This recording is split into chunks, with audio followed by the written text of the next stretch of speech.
안녕하십니까. 조종명입니다.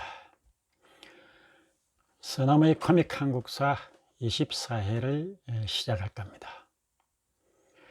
지난 회까지는 주로 이제 단군 조선까지 우리가 우리나라 역사 중에서도 아주 상고시대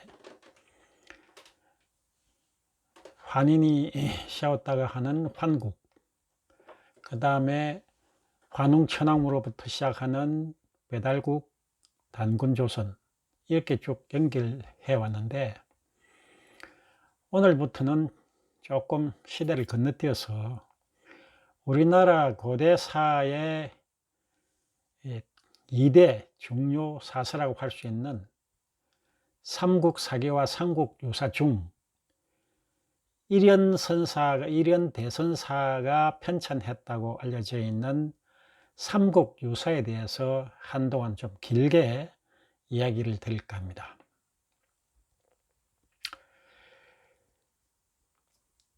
(1206년의) 어느 날 경상도 당시 고려시대 경상도 경산이라는 곳에 한 아기가 태어납니다.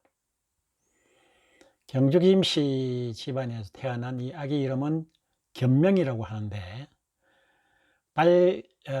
볼견자와 밝을 명자, 견명이라는 이름을 얻은 이 아기는 그 엄마가 태몽을 꾸었는데 햇빛이 환하게 자신을 비추었다고 해서 볼견, 밝견명, 이래서 견명이라는 이름을 얻었다고 합니다.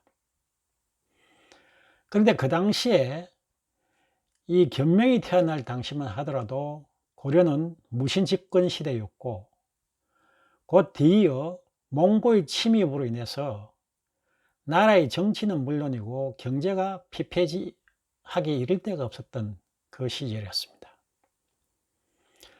그래서 아버지를 일찍 여인 견명은 어머니의 손에 이끌려서 전라남도 무등산에 있는 무량사로 들어가게 됩니다. 아마도 그때 당시 먹고 살기 힘들었기 때문에 어머님이 절에 가서 밥술이라도 먹고 살라고 아마 했던 것 같습니다. 무량사에서 14살에 강원도 양양의 진전사로 가서 정식으로 성녀가 됩니다. 그때 받았던 본명이 회연입니다. 회연이라 그러면 금음 회자에다가 걸을 연자, 자연스러울 때 쓴다는 그 연자, 그 회연이었습니다. 아무래도 그 본명을 지어주던 그 조지 스님이 당시의 암울한 세상에 조용히 살아라고, 그야말로 금음달처럼 있는 듯 없는 듯 그렇게 살아라고 지어준지도 모르겠습니다. 그러나 나중에 이제 국사가 되고 그렇게 되면서 회연이라는 본명을 하나 일자를 써서 일연이라는 본명으로 바꾸게 됩니다.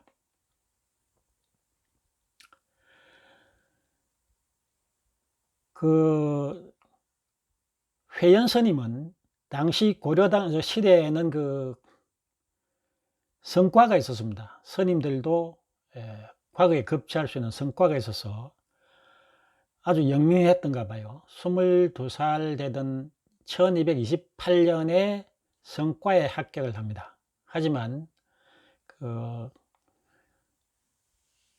벼슬길로 나가지 아니하고 계속 수도를 정진하다가 46세 되던 때에 남해 정림사 주지로 가게 됩니다. 이때 이제 그 6년 정도를 정림사 주지로 이제 일했는데, 몽고의 침입 때문에 강화도로 가 있던 고려 고종의 명으로 불교 일을 많이 지원하게 됩니다. 예를 들어 뭐 대장경을 전파하는데 도와준다든가, 특히 이제 대장경 낙성 회향 법회를 당시 회연 스님이 정림사 주지로서 주관하는 등 아주 활발한 활동을 벌이기 시작합니다. 그 뒤에 남해 길상암에도 가 있었고, 55세인 1261년에 고려 원종의 부름을 받고 강화도에 머물기도 했습니다. 72살의 나이에 경도 청도 운문사에 머물렀는데, 그때 당시에 경주에 와 있던 충렬왕이 일현선사를 불러서 국세로 책봉이 됩니다.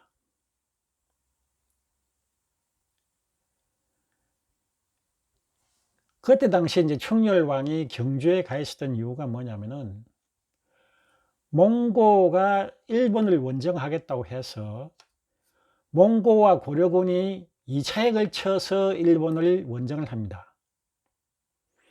1차 원정하는 해가 1273년도. 그때 삼별초의 난을 정리를 하고 난 다음에 몽고군 2만 명과 우리나라 병사 5,300명, 이 일본 서시메를 정부를 하고 북큐슈까지도 진격을 했습니다만은, 당시에 그 태풍이 와서 많은 몽고군과 우리 고려군이 준비했던 함선이 작살나버리는 바람에 결국 실패를 하고 돌아옵니다. 그런데 원세조 쿠빌라이는 남송과 일본이 계속적으로 교역하고 있는 한 남송이 버틸 힘이 있을 것이라고 생각해서 1281년, 그러니까 1차 일본 원정 8년이 지난 1281년에 다시 대규모의 병단을 구성해서 일본을 공략합니다. 우리나라에서 출발하는 4만 명, 몽고군 3만 명과 고려군 1만 명, 그 다음에 중국 강남 쪽에서 10만 명, 이렇게 해서 무려 14만 명이 일본 원정을 나섰지만, 이 역시도 일본의 이제 완강한 저항과 또 그때 역시 또 태풍이 오는 바람에 결국 또 실패를 하고 결국 돌아오고 마는데, 물론 태풍의 이유도 있겠습니다만은, 당시에 몽고군들은 일본의 사정을 너무 잘 몰랐던 것도 있고, 해전에 약하고, 우리 고려군사야 당연히 사기가 별로 오를 리가 없죠. 몽고군 때문에 우리가 일본에 가서 전쟁을 해야 되는데, 우리 고려군사들이 과연 사기가 올라 있었을까요? 결국 이런저런 문제로 두 번 다 몽고가 일본을 원정한 것은 실패를 합니다. 저는 제가 잘못 알고 있었는지 모르겠지만, 어릴 때 배를 타고 가다가 대마도 지나서 그러니까 뭡니까 대한해협에서 그게 태풍을 만났다고 알았는데, 제가 좀 더 알아보니까 대한해협을 건널 때는 문제가 없었는데, 일본 원정 시절에, 그러니까 다시 말해서 일본에 상륙해서 일본과 전쟁을 치르는 중에 태풍이 와서 우리 그때 당시의 몽고와 우리 고려군들이 굉장히 엄청난 피해를 보게 되면서 군수 보급이 안 되고 하니까 결과적으로 사기가 오른 일본 놈들에게 졌다고 그렇게 보여집니다. 그걸 이제 일본 사람들은 이제 신풍, 가미가제라고 이제 그렇게 이야기하는 거죠. 그러니까 일본으로서는 태풍이 항상 일본을 괴롭힌 것만은 아니고, 거꾸로 이제 몽고가 침략을 했을 때 태풍이 오히려 일본을 구해주는데 엄청난 도움을 주었다. 이렇게도 볼 수 있겠습니다. 그건 그렇게 중요한 게 아니고, 그래서 그때 당시에 이제 경주에 와 있던 충렬왕을 모시면서 그때 이제 국사로 책봉이 됩니다.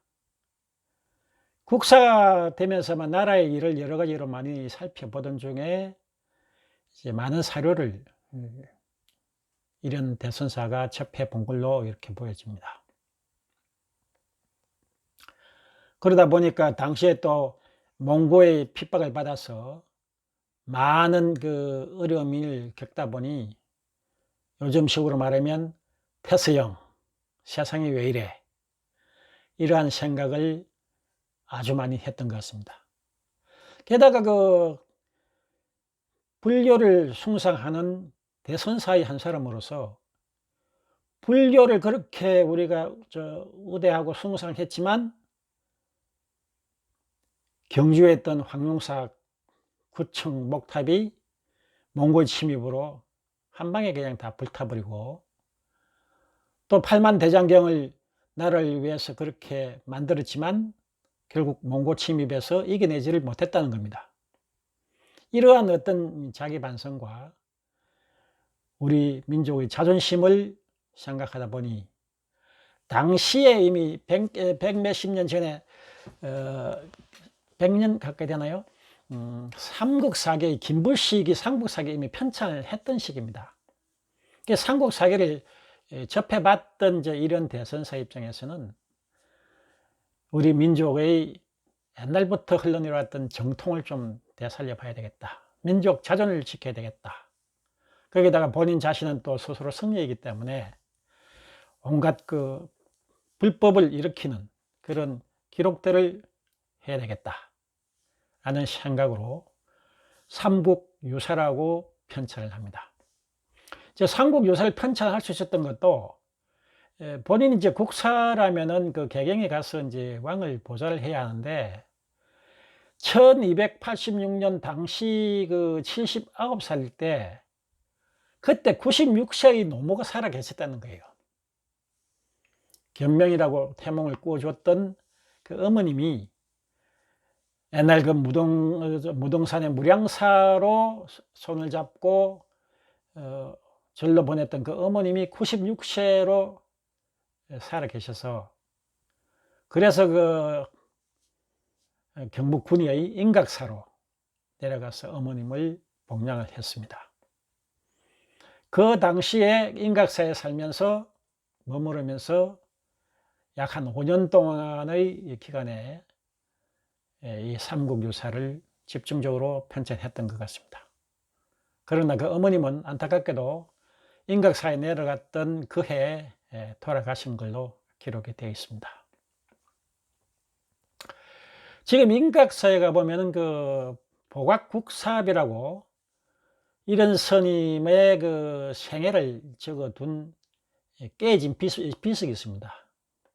보물로 지정되어 있지만 그 비석에 보면은 이런 대선사의 생을 쭉 적어두면서 약 82억 원의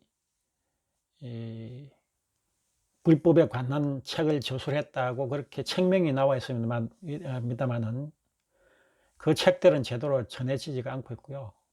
반면에 그 비문에 나타나고 있지 않은 삼국유사는 오히려 지금까지 남아서 이런 대선사의 이름을 빛내주고 있습니다. 그러니까 그게 이제 또 어떻게 해서 그렇게 삼국유사가 이런 대선사 작품으로 이렇게 전해져 올 수 있었느냐 하면은, 이 옛날에 성인들도 그렇고 이 스님도 그렇고 제자를 잘 둬야 됩니다. 부처님도 그렇고 예수님도 그렇고 그 제자들이 부처님의 말씀이나 예수님의 말씀, 또 마호메트의 그 말씀, 이런 성인들의 말씀을 기록해서 남기지 않았다면은 지금 어디에 성경이 있을 것이고 불경이 있고 코란이 있겠습니까? 역시 이런 대선사도 제자를 잘 두어서 그 제자 중에서 무극이라는 제자가 계셨는데 이분이 그 삼국유사란 책을 간행을 했다는 겁니다. 그래서 이런 선사의 이 책이 그 원본은 사실 그 처음에 이제 무극 스님이 만들었던 그 원본은 지금은 없고요. 이제 그 조선 중종 때 5권 9편목으로 발행된 정덕본이라고 하는 게 있습니다. 이걸 이제 삼국유사의 이제 근간으로 삼고 있는데, 정덕본 이전에 나온 책들은 그 뭐 고편, 그 이후에 나온 건 뭐 신편, 이런 식으로 이제 하는데 아주 그 삼국유사 부분적으로 나누어진 것들이 참 많이 있습니다. 그건 다음 시간에 다시 한번 말씀드리기로 하고, 조선 중종 때 간행된 정덕본의 이 5편 9편목은 5권 9편목은 어떤 식으로 구성되어 있냐면은 그 1위 왕력이라는 것은 연표를 이야기합니다. 쭉 이제 어느 왕이 몇 년 살았다 몇 년 살았다 하는 거. 그다음에 2편이 이제 기라고 되어 있습니다. 기라는 것은 기록한다는 뜻이 있고 다르다는 것을 이자를 쓰고 있습니다. 이게 무엇이냐면 좀 독특하고 별난 것을 기록해 두겠다 이런 뜻입니다. 그 시대에 이제 좀 독특한 이야기들, 각 왕의 시대에 있었던 별난 이야기, 그거를 이제 적어 놓은 게 기이고, 3은 헌법이라고 그래서 불교의 수용 과정과 고성들의 행적, 그것을 적어 둔 게 있고요. 4번째 탑상이라고 해서 탑과 불상을 유래해. 5번째 의회라고 해서 저명 성녀들의 설화. 6번째 신주라고 해서 밀교의 기이한 것들과 괴이한 성녀들의 기록.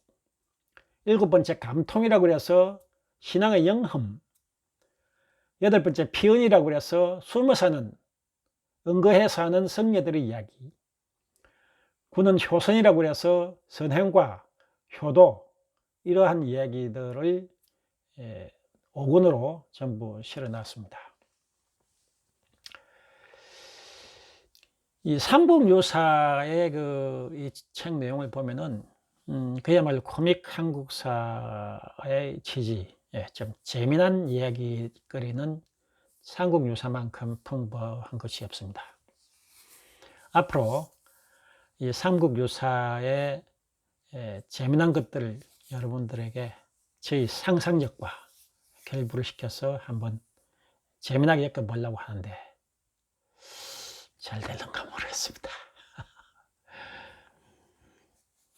다음 편은 삼국유사의 그 앞부분에 나오는 석유환국, 옛날에 환국이 있었다.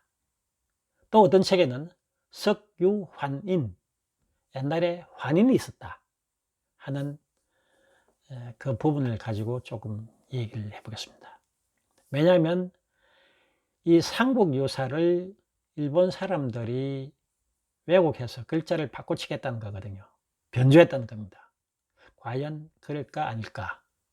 한번 성삼재 시의 고조선 사라진 역사라는 책에 나와 있는 내용을 중점으로 해서 한번 살펴볼까 합니다.